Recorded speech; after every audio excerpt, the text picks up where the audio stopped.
নমস্কার বন্ধুরা, good evening সবাইকে। আমি তাপসী চলে এলাম আরও একটি রেসিপি নিয়ে।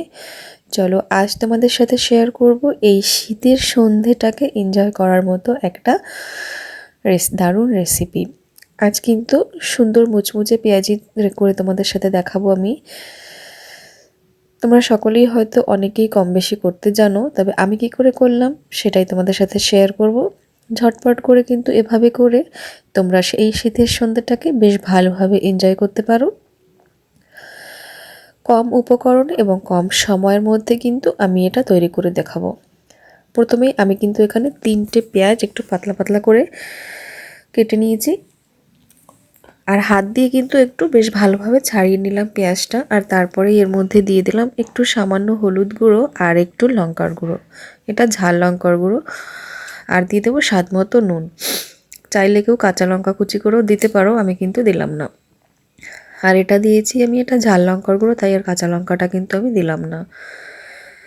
এবারে এটা প্রথমে কিন্তু হাত দিয়ে বেশ সুন্দর করে এটা মেখে নিতে হবে। পেঁয়াজের সাথে নুন লঙ্কা বেশ ভালোভাবে মিশে যায়, তাই জন্য কিন্তু এটা খুব ভালোভাবে প্রথমে মিশিয়ে নিয়ে তারপর কিন্তু বেসন দেব। এবারে কিন্তু আমি একেবারেই বেশি করে বেসন দিয়ে দেব না। প্রথমেই আমি 3 চামচ বেসন দিলাম, এতে কিন্তু প্রথমে অল্প অল্প করে বেসন দিয়ে কিন্তু এটা মেখে নিতে হবে। আমি কিন্তু এটাতে একদমই জল ব্যবহার করিনি। কেউ চাইলে 1 চামচ কি 2 চামচ জল দিতে পারো, তবে পেঁয়াজ কিন্তু ধীরে ধীরে এমনিই জল ছাড়বে, এটা এমনিই ধীরে ধীরে মেশাতে মেশাতে কিন্তু নরম হয়ে যাবে, তাই কিন্তু আমি জল ব্যবহার করলাম না।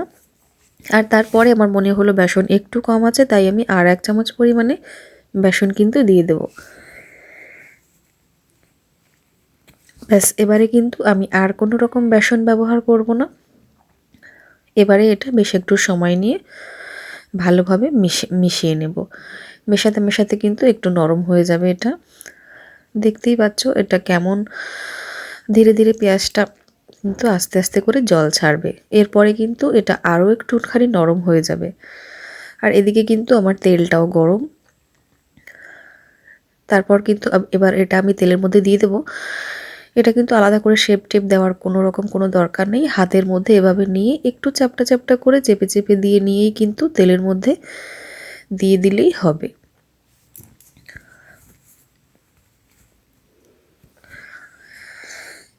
এভাবে একইভাবে কিন্তু আমি সব কটা দিয়ে দেব। এবারে গ্যাসের ফ্লেমটা কিন্তু একদম লোতে না, লো টু মিডিয়ামে রেখে আমি কিন্তু এটা লাল লাল করে ভেজে নেব।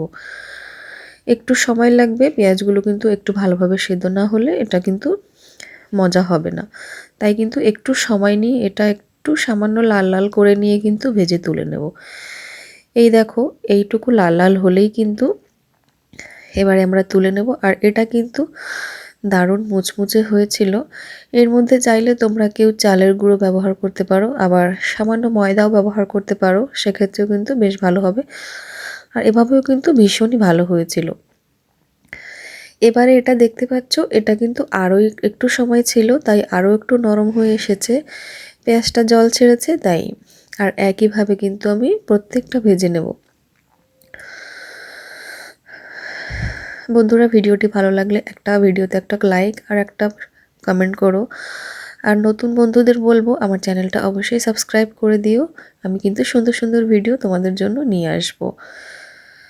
আজকের ভিডিওটা কেমন লাগলো আমাকে সেটাও কমেন্টের মাধ্যমে জানিও।